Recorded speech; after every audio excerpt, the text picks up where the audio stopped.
রবিবারের মধ্য দুপুর, গল্পে গল্পে ভরপুর the classic pages. Smoking and alcohol consumption is injurious to health. ধূমপান এবং মদ্যপান স্বাস্থ্যের পক্ষে ক্ষতিকর। আজকের গল্প বিভূতিভূষণ বন্দ্যোপাধ্যায়ের রাসু হাড়ি। বিভূতিভূষণ বন্দ্যোপাধ্যায়ের জন্ম 1894 সালের 12 সেপ্টেম্বর। তাঁর প্রথম প্রকাশিত গল্প উপেক্ষিতা। পরে তাঁর 10টি গল্প নিয়ে তাঁর প্রথম ছোট গল্পের সংকলন মেঘমল্লার প্রকাশিত হয়। লিখেছেন অজস্র ছোট গল্প ও উপন্যাস। তাঁর রচিত উল্লেখযোগ্য উপন্যাস পথের পাঁচালী, আরণ্যক, ইছামতি, অপরাজিত প্রভৃতি।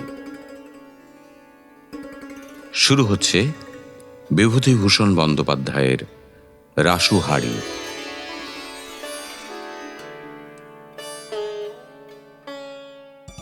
সেবার আষাঢ় মাসে আমাদের বাড়ি একজন লোক এসে জুটল।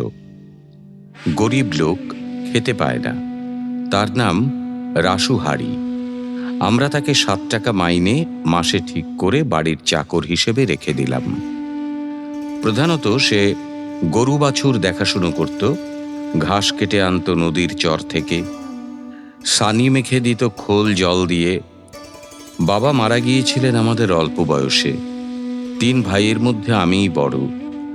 লেখাপড়া আমার গ্রাম্য পাঠশালা পর্যন্ত। ছোট ভাই দুটি ডান্ডাগুলি খেলে বেড়াতো, এখন চাষের কাজে আমাকে সাহায্য করে। রাসু বছরখানেক কাজ করার পরে একদিন রাত্রে আমাদের বড় বলদ জোড়া নিয়ে অন্তর্ধান হলো। আমাদের চক্ষু স্থির।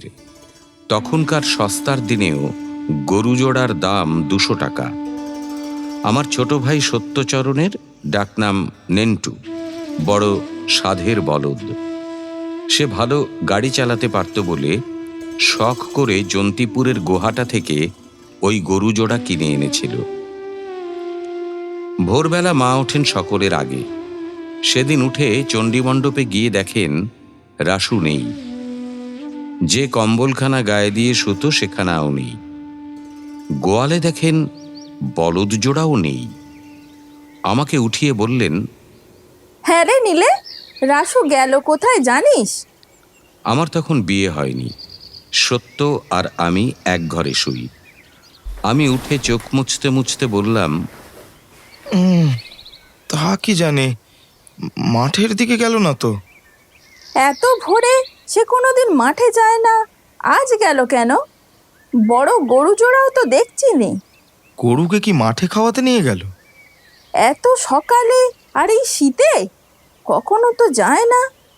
তাই তো। দাঁড়াও দাঁড়াও, উঠি আগে। বহু খোঁজাখুঁজি করা হলো সারাদিন ধরে। রাসু হাড়ি না পাত্তা। নির্ঘাত ভেগেছে গরু জোড়া নিয়ে। অমন গরু জোড়া। সত্য তো পাগলের মতো হয়ে গেল। ওর গায়ে খুব জোর, খুব সাহসী আর তেজি ছোকরা। বললে, দাদা চলো, ওর বাড়ি সেই বেলডাঙা, যাব। কে যাবে? তুমি আর আমি। জানিস ওর বাড়ির ঠিকানা? বেলডাঙা থানা, মাঠোডা বেনাদহ গ্রামে। ও 2বার চিঠি পাঠিয়েছে ওই ঠিকানায়। ডাকঘর? ওই বেলডাঙা, জেলা মুর্শিদাবাদ। বাবা, সে কত দূর এখান থেকে? এই ও থাকবে। সত্য কিছুতেই শুনল না। তার পীড়াপিড়িতে 2 ভাই পুটুলি নিয়ে বাড়ি থেকে বেরোলাম, 32 টাকা সঙ্গে নিয়ে। সোজা গিয়ে বেলডাঙ্গা স্টেশনে ট্রেন থেকে নামলাম। জিজ্ঞেস করে জানা গেল মাঠডা বেনাদহ এখান থেকে 3 মাইলের মধ্যে। বেলডাঙ্গার থানাতে গিয়ে দারোগাবাবুকে সব খুলে বললাম। তার নাম পঞ্চানন রায়, বাড়ি হুগলি জেলা। আমাদের মুখে সব শুনে তার দয়া হলো। আমাদের বললেন সেখানে কিছুদিন থাকতে, অন্তত 1 সপ্তাহ। সাধারণ পোশাকে তিনি 2 জন কনস্টেবলকে সঙ্গে নিয়ে নিজে বেনাদহ গ্রামে গিয়ে খবর নিয়ে এলেন। সে বাড়ি নেই। আমাদের বললেন, থানায় রাত্রে শুয়ে থাকবেন, কোনো অসুবিধা হবে না। রেঁধে খেতে পারেন, কিংবা যদি না রেঁধে খেতে চান, আমার এক ছত্রী কনস্টেবল আছে, থানার উত্তরে বড় একটা পুকুর, পুকুরের পাড়ে উলুটি বাচড়া ও তাল গাছ। আমাদের যশোরের ভাষায় উলুটি বাচড়া বলে উলু ঘাসে ঢাকা মাঠকে। দেখে সত্য খুব খুশি, বলে, দাদা, ওই তাল গাছের তলায় আধো ছায়া, আধো রৌদ্রে বসে রাঁধব। দিন কয়েক সেখানে থাকা হলো।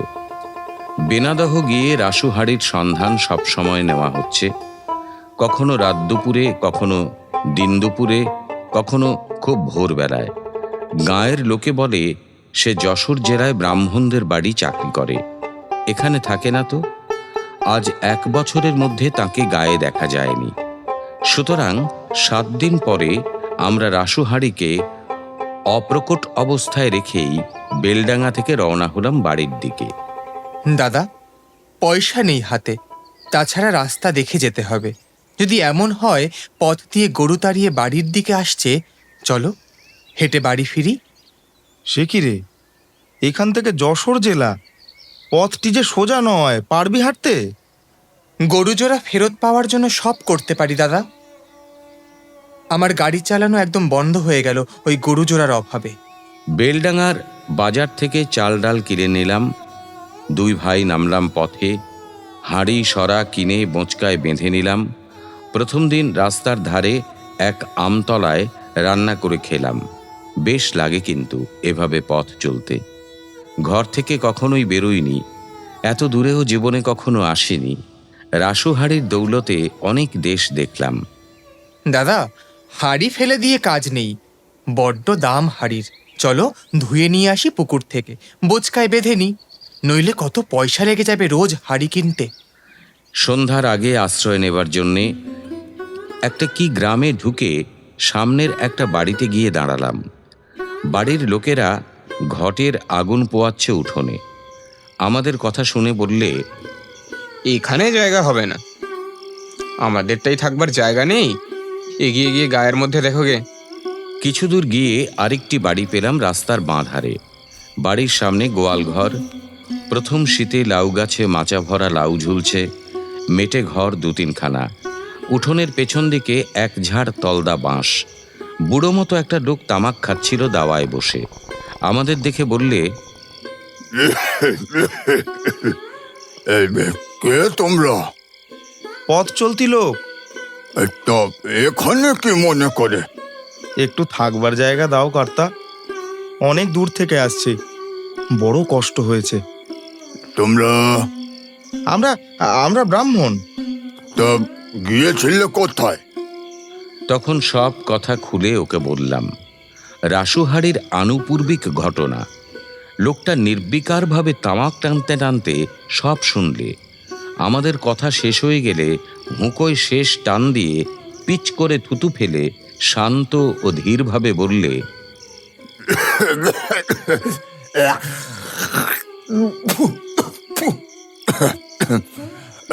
দেখো বাপু, এখানে থাকার অসুবিধে আছে, তোমরা আগে দেখো। এই এই দাওয়াটায় না হয় শুয়ে থাকবো এই শীতে? না না, এখানে সুবিধে হবে না। এগিয়ে চলো দাদা, এখানে দরকার নেই। কিছু দূর গিয়ে আমরা একটা বাড়ির পেছন দিকটাতে পৌঁছলাম। বাড়ির মধ্যে মুড়ি ভাজার গন্ধ বেরুচ্ছে এবং খোলা হাঁড়িতে মুড়ি ভাজার চড়বড় শব্দ হচ্ছে। আমরা ঘরে গিয়ে বাড়ির উঠানে ঢুকলাম। একটা কালো মতো বেটে লোক বাড়ি থেকে বেরিয়ে এলো। আমাদের দিকে কটমট করে চেয়ে বললে, কে তোমরা, কি চাই? আমরা বিদেশি পথিক, বেলডাঙ্গা থেকে আসছি। একটু থাকবার জায়গা হবে রাত্রিরে? কি জাত তোমরা? ব্রাহ্মণ, আমার সঙ্গে চাল ডাল আছে, নিজেরা রেঁধে খাবো। বাড়ির মধ্যে থেকে এবার বেরিয়ে এলো একটি মেয়ে মানুষ, কালো ঢ্যাঙা, হাতে কুচি কাঠি। ইনি মুড়ি ভাজছিলেন। তাহলে আমাদের দিকে চেয়ে বললে, কে গো তোমরা? আমরা ব্রাহ্মণ, একটু থাকবার জায়গা চাই। এখানে জায়গা হবে না, আগে দেখো। আগে আগে কোথায় দেখবো? ও মা, তোমরা জানো না নাকি? আগে কত লোক আছে দেখো গে যাও। আমরা নতুন লোক, কি করে জানবো লোক আছে কিনা? সামনে এগিয়ে দেখো না। জায়গা একটু হবে না? আমরা আমরা নিজেরা রেঁধে খেতাম। বারবার বলছি হবে না, তুমি বাপু কিরকম লোক? বলেই মেয়ে মানুষটি আমাদের দিকে পিছন ফিরে এক পাক ঘুরে চলে গেল বিরক্তভাবে। দাদা, উপায়? কেউ তো জায়গা দেয়নি দেখছি। রাত তো বেশ হলো। চল চল দেখি এগিয়ে। আমাদেরকে কি চোর ডাকাত ভাবছে নাকি? কি করে বলবো, চল চল দেখি। এবার একটা পাকা দালান বাড়ির বাইরের রোয়াকে আমরা ক্লান্তভাবে এসে বসে পড়লাম বোঁচকা নামিয়ে। অনেকক্ষণ পরে একজন লোক বাড়ি থেকে বের হয়ে কোথায় যাচ্ছিল লণ্ঠন হাতে। আমাদের দেখে বিস্ময়ের ভাবে বললে, কে তোমরা? একটুখানি একটুখানি শুয়ে থাকবার জায়গা দেবেন রাত্রিরে? আমরা ব্রাহ্মণ, বাড়ি যশোর জেলা, বেলডাঙ্গা থেকে আসছি। হেঁটে আসছো? হ্যাঁ। তা থাকো শুয়ে। ব্যাস এই পর্যন্ত। বললে না উঠে বৈঠকখানার মধ্যে গিয়ে শো, কিংবা তোমরা খাবে কি, কিছু না। সেই যে গেল, আর তাকে দেখলামও না, আর কোনো খোঁজ খবরও নেই। সেই শীতের রাত্রে খোলা রোয়াকে কাপড় পেতে দুই ভাই শুয়ে রইলাম। কি করি? রাসুহারির সঙ্গে একবার যদি দেখা হতো তবে তার মুন্ডুটা ভেঙে দিতাম এক খুশিতে। সত্য বেশ জোয়ান ছোকরা, খেতেও পারত অসম্ভব। একশের রান্না করা মাংস আর আধশের চালের ভাত একা খেতে পারত। বেলডাঙ্গার বাজারে সস্তা ডিম দেখে ও বলতো, দাদা, রোজ 4টে ডিম একবার করে ভাতে দিও আমার জন্যে, খুব করে ডিম খেয়ে নি। আরো বেশি করে তার কথা মনে পড়ছে, কারণ কিন্তু থাক সেসব এখন। আরও একদিন কাটল পথে। বেথুয়া ডহরি ছাড়লাম, আরও এগিয়ে যাই দুজনে। জগদানন্দপুর বলে গ্রামের হাটে বড় একটা মাছ কিনলাম বেলা 10টার পরে। খিদেও পেয়েছে বেশ। একটা বড় পুকুরের ধারে আম গাছের ছায়ায় সত্য উনুন খুঁড়তে লাগলো। আমি মাছ কুটবার ছাই কি করে জোগাড় করি তাই ভাবছি। এমন সময় সত্য বললে, ওই দেখো দাদা। যা দেখলাম তা এখনো মনে আছে। আজ এই 14-15 বছর পরেও একটি সুন্দরী বউ গামছা কাঁধে নিয়ে আমাদের দিকে আস্তে আস্তে পথের অদূরে দাঁড়িয়ে রয়েছেন থমকে। আমরা রান্না করতে বসেছি পথের ধারেই। এই পথটা নিশ্চয়ই পুকুর ঘাটে যাওয়ার পথ। বউটি অপরিচিত লোকদের দেখে ঘাটে যেতে পারছেন না। ভদ্রলোকের মেয়েদের স্নানের ঘাটে যাবার পথের ধারে আমাদের রান্না করতে বসা উচিত হয়নি।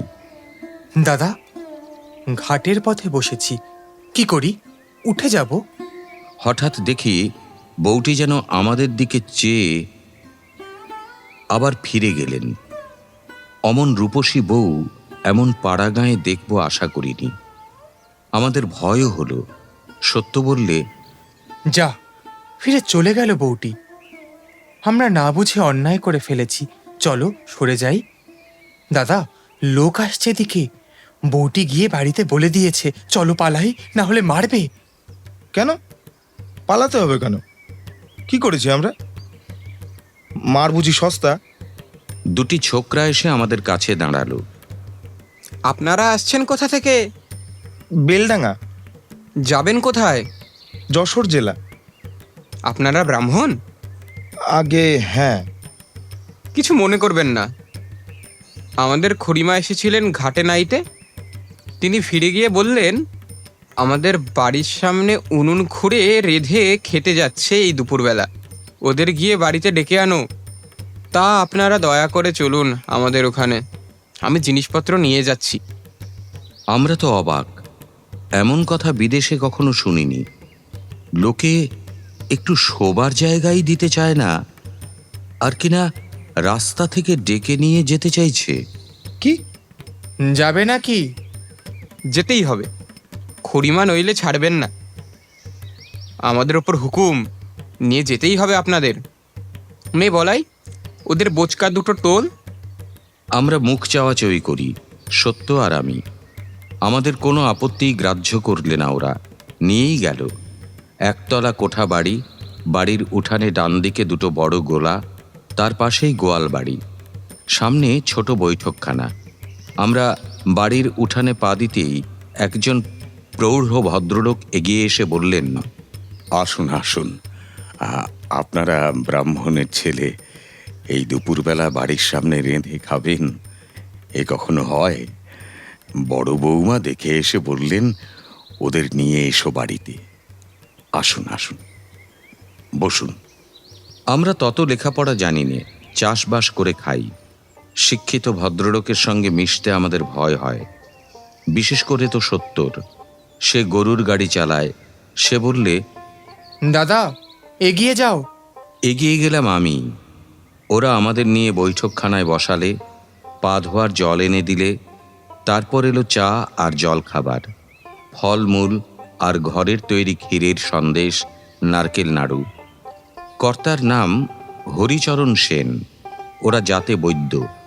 আমাকে বললেন, রান্না অবশ্যই আপনাদেরই করতে হবে, স্নান করে নিন আগে। তুমি রান্না করো গিয়ে দাদা, ওদের বাড়ির মধ্যে রান্নাঘর, আমার লজ্জা করে। স্নান সেরে অগত্যা আমাকেই যেতে হলো রান্নাঘরে। সেই সুন্দরী বউটি দেখি সেখানে উপস্থিত। মুখের ঘোমটা খুলছেন, সুন্দর মুখ, তেমনি কাঁচা হলুদের মতো রং। আমার দিদির বয়সী হবেন। আমার ইচ্ছে হতে লাগলো প্রণাম করবার, কিন্তু আমি ব্রাহ্মণ, ওরা বৈদ্য, কি মনে করবেন? দিদি, আপনার বড় দয়া। দয়া কিসে? ও কথা বললে আমাদের পাপ হয় না? বলতে আছে? ছি, না বলেও তো পারছি না দিদি। না বলতে হবে না। রান্না করতে জানেন? পারিনি তো করে খাচ্ছি কি করে?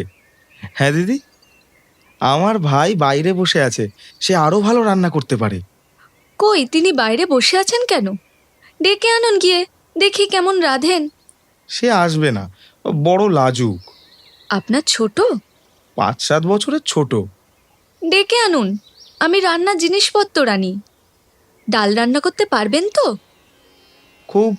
জিনিসপত্র যা তিনি আনলেন তা অনেক রকম, চাল, ডাল, ঘি, দুধ, আলু, বেগুন, কই মাছ। বললেন, সরুন, আমি কুটে বেছে দিই। ভালো কথা, আপনারা যে মাছ কিনেছিলেন, সে মাছটা ভালো না, পচা। সেটা কুটে ঝাল দিয়ে রান্না করতে দিয়েছি। ও মাছ আপনাদের খেতে দেব না। বিদেশি লোক পচা মাছ খেয়ে অসুখ বিসুখে পড়বেন শেষকালটাতে। সে হবে না বাপু। একদম পচা? আমি কিনিনি, ওই সত্য কিনেছে। ছেলে মানুষ ঠকেছে। কই, তাকে ডাকুন না। সে আসবে না দিদি, সে থাকুক বসে বাইরে, বড্ড লাজুক, ঘেমে উঠবে এখানে এসে। তাছাড়া আমরা হলাম পাড়া গায়ের মুখ্য সূক্ষ্ম বামুন, আর লোকের সঙ্গে কথা বলতে মিশতে আমাদের লজ্জা হয়। আপনাকে দিদির মতো দেখেছি বলে কোনো লজ্জা হচ্ছে না, কিন্তু অন্য জায়গায় হলে। সে কথা থাক, আপনি কিরকম রাঁধেন দেখব। মাছের ঝোলে কি বাটনা দিতে হয় বলুন তো? জানি নে, ও কখনো তো রাঁধিনি। বিদ্যে বুঝেছি। আচ্ছা, আমি সব বলে দিচ্ছি, আপনি রেঁধে যান। বেলা হয়েছে, খিদে পেয়েছে আপনাদের। 2 ঘন্টা ধরে তিনি বসে বসে আমাকে দিয়ে রাঁধালেন। কখন মাছ ভাজতে হবে, কখন কি বাটনা কিসে দিতে হবে, সাঁতলাবার সময় কি ফোড়ন দিতে হবে। দুধ নিয়ে এলেন প্রায় 150। পায়েস করতে হবে নাকি? আমার দ্বারা আর কিছু হবে না। হবে, তা ভালো, থাক। খিদেও পেয়েছে আপনাদের, বুঝতে পারছি। ও বেলা হবে। আমি একটু আধটু গান করতে পারতাম। বিকালবেলা আমার সেই বিদ্যের কথা প্রকাশ হয়ে পড়ল আমার ভাইয়ের মুখ থেকে। সন্ধ্যার পরে এলো হারমোনিয়াম ও ডুগি তবলা। আমার গান শুনে অনেকে সুখ্যাতি করত তখন। গান ভালোই গাইতাম।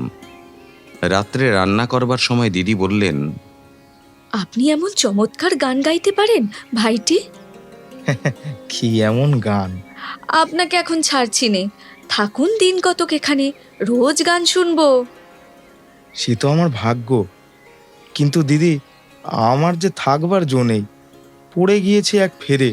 কি ফের? আমি রাসুহাড়ির গরু চুরির বৃত্তান্ত আগাগোড়া বললাম। দিদি সব শুনে গালে হাত দিয়ে কি চমৎকার সুশ্রী ভঙ্গি করে বললেন, ওমা, আমি যাব কোথায়?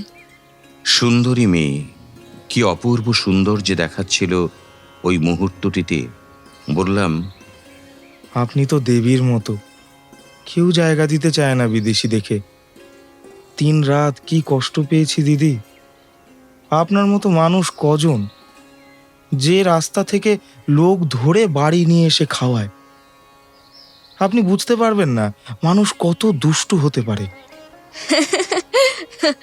আমার একটা স্বাদ ছিল, আপনি দিদি বলে ডেকে সে স্বাদ আমার পুড়তে দিলেন কই। কেন, কি স্বাদ? জানেন, আমার অনেক দিনের স্বাদ। ব্রাহ্মণ অতিথি আমাদের বাড়ি আসবেন, আমি তার পা ধুইয়ে দেব নিজের হাতে। কিন্তু আপনার বেলা তা করতে পারলাম না, দিদি বলে ডাকলেন। সে আমাদের মতো ব্রাহ্মণ নয় দিদি, আমরা চাষবাস করে খাই, লেখাপড়া জানি নে, আমাদের কথা বাদ দিন।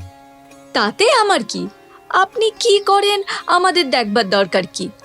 যাকগে, এখন বলুন কদিন থাকতে পারবেন? কালই যাব। কাল যাবার কথা ভুলতে হচ্ছে, পরশু বিবেচনা করে দেখা যাবে। এখন বলুন তো, মাংস খান তো? খাই। শুনুন, কাল রাত্রে লুচি মাংস করব। লুচি আমি ভাজবো, তাতে কোনো দোষ নেই। আপনি শুধু মাংসটা রেঁধে নেবেন। আপনি যখন দিদি মাংস রাঁধলেনই বা। সে হবে না, ব্রাহ্মণকে রেঁধে খাওয়াতে পারবো না এই বাড়িতে। বড্ড সেকেলে আপনি, ঠাকুমা দিদিমাদের মতো সেকেলে। বলুন ঠিক কিনা? দিদি শুধু হাসলেন, কথার উত্তর দিলেন না। পরদিনও পরম যত্নে আদরে কাটল ওদের বাড়ি। সন্ধ্যার আগেই গানের ব্যবস্থা হলো। বাড়ির মেয়েরা আড়াল থেকে গান শুনলেন। আমি অনেকগুলো গান গাইলাম। রান্নাঘরে যেতেই দেখি দিদি গরম চা নিয়ে বসে আছেন। বললেন, বড্ড পরিশ্রম হয়েছে, গলাটা ভিজিয়ে নিয়ে মাংসটা চড়িয়ে দিন। মেখে টেকে ঠিক করে রেখেছি, কষে নিন আগে। শুনুন, পেঁয়াজ দিইনি কিন্তু। কেন, আপনাদের পেঁয়াজ চলে না? আমাদের চলে, আপনাদের চলবে কি না। খুব চলে, দিন পেঁয়াজ বাটা। কি সুন্দর গান গাইলেন আপনি, সত্যি চাষবাস করেন? সত্যি? গান গাইলে চাষবাস করা যায় না? হ্যাঁ দিদি। দিদি হেসে চুপ করে রইলেন। অনেক সময় কথার উত্তর না দেওয়া ওর একটা স্বভাব। পরদিন সকালেই আমরা দুজন ওদের কাছ থেকে বিদায় নিলাম। দিদি ঘরের মধ্যে ডেকে নিয়ে গিয়ে আমাকে আর সত্যকে বসিয়ে শশা কাটা, কলা, শাঁকালু, ক্ষীরের ছাঁচ ইত্যাদি রেকাবিতে সাজিয়ে সামনে এনে দিলেন। তার কাছ থেকে বিদায় নিতে গিয়ে চোখে সত্যি জল এলো আমার। বারবার বলে দিলেন, আবার আসবেন, অবশ্যই অবশ্যই। বেলুর বিয়ে হবে বৈশাখ মাসে, সে সময় চিঠি যাবে, ভুলবেন না দিদির কথা। আসবার সময় কর্তাকে বললাম, দিদির মতো মানুষ দেখিনি কর্তামশায়। বড় বৌমা তো এবাড়ির লক্ষ্মী, ওর থেকেই সংসারের উন্নতি। উনি আসার পর থেকে সংসার যেন উথলে পড়ল।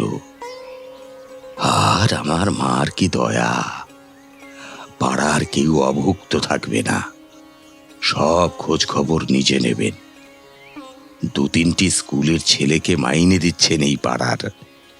যে এসে ধরবে না বলতে জানেন না। মা আমার স্বয়ং লক্ষ্মী, রূপে গুণে লক্ষ্মী। ভুলিনি তাঁর কথা। আজ 14 বছর হয়ে গেল, এখনো মনে জলজল করছে সে মূর্তি। আর সেখানে যাওয়া হয়নি, কোনো খোঁজ খবরও নেওয়া হয়নি। আজ কেন এ কথা মনে উঠল এতদিন পরে, বলি সে উপসংহারটি। দিন 5-6 আগে আমার ভগ্নিপতি মনমোহন রায় দফাদার সেই রাসু হাঁড়িকে গ্রেপ্তার করে বিকেলবেলা। তারপর আমাদের বাড়িতে নিয়ে হাজির। রাসু হাঁড়ি জয়দিয়ার বাঁওড়ের ধারে শুয়োরের পাল চড়াচ্ছিল, এখান থেকে 11 মাইল দূরে। মনমোহন থানায় হাজিরা দিতে যায় রোজ বৃহস্পতিবারে এই পথ দিয়ে। রাসু হাঁড়িকে দেখে চিনতে পেরেছে এবং চৌকিদার দিয়ে তক্ষুনি গ্রেপ্তার করিয়ে আমার এখানে নিয়ে এসেছে। রাসু এসে বসে চারিদিকে চেয়ে বললে, বাবুদের বাড়ি এক কি হয়ে গিয়েছে, চণ্ডী মণ্ডপ নেই, গোলা নেই, কোঠা ভেঙে গিয়েছে, লাঙল গরুও তো নেই দেখতেছি। আমার মাকে দেখে বললে, মা ঠাকুরন, আপনি এত বুড়ো হয়ে গিয়েছেন, আপনাকে যে আর চেনাই যায় না। তা ছোটবাবু কই? সে ফাঁকি দিয়ে চলে গিয়েছে আজ 8 বছর। সে চলে যাওয়াতেই তো সংসার একেবারে গেল, কিছু নেই আর সে সংসারের। রাসু, গরু জোড়া চুরি করেছিলি তুই? রাসুও বুড়ো হয়ে পড়েছে, মাথার চুল বিশেষ কাঁচা নেই, গোঁফ সম্পূর্ণ পাকা, একটু কুঁজো মতো হয়ে পড়েছে। একটু চুপ করে থেকে বললে, আজ্ঞে হ্যাঁ বাবু, এখন মিথ্যি বলি আর কি হবে। গরু জোড়া নিয়ে গিয়ে একটা গায়ের হাটে বিক্রি করি। দেশে যাসনি? না বাবু, সেই টাকা নিয়ে সোজা রাজশাহী চলে যাই। ভয় আর দেশে ফিরিনি কো। কেন চুরি করলি? অদেষ্ট বাবু, সবই অদেষ্টের লেখন। তখন বয়স কাঁচা ছিল, বুদ্ধি ছিল না। সব রকমই তো করে দেখলুম বাবু, দুঃখ তো আর ঘুষল না। এখন রাতুলপুরের হিঙ্গল সর্দারের শুয়োর চড়াই, 16 টাকা মাইনে আর দুবেলা খেতি দেয়। বুড়ো হয়ে পড়িছি, আর কনে যাব। এই বয়সে চোখকেও এখন আরো ভালো দেখতে পাইনি। রাসু, 2টো ভাত খাবি? হাঁড়িতে পান্তা ভাত আছে ও বেলার, 2টো খা, বোধহয় আজ তোর খাওয়া হয়নি। জগদানন্দপুরের সেই দিদির কথা অনেক দিন পরে আবার মনে এলো। ভুলেই গিয়েছিলাম বটে। এখন মার ওই কথায় জগদানন্দপুরের দিদির সেই দেবীর মতো মূর্তিখানা চোখের সামনে ভেসে উঠল। ভুলিনি দেখলাম, এতটুকু ভুলিনি, বাইরে ভুলেছিলাম মাত্র। কি জানি এতদিন পরে বেঁচে আছেন কিনা। মনমোহনকে বললাম, ভায়া, আর 14 বছর পরে ওকে গ্রেপ্তার করে কি করবে? ছেড়ে দাও ওকে। এখন ও যেমন গরিব, আমিও তেমনি গরিব। ওকে জেলে দিয়ে আমার কি আর দুঃখ ঘুচবে? রাসুহাড়ি কেঁদে আমার পা দুটো জড়িয়ে ধরল। মা চোখ মুছতে মুছতে বললেন, আয় বাবা রাসু, ভাত দি গে, রান্নাঘরের উঠোনে চল। তোমারও অদেষ্ট, আমাদেরও অদেষ্ট, চল বাবা।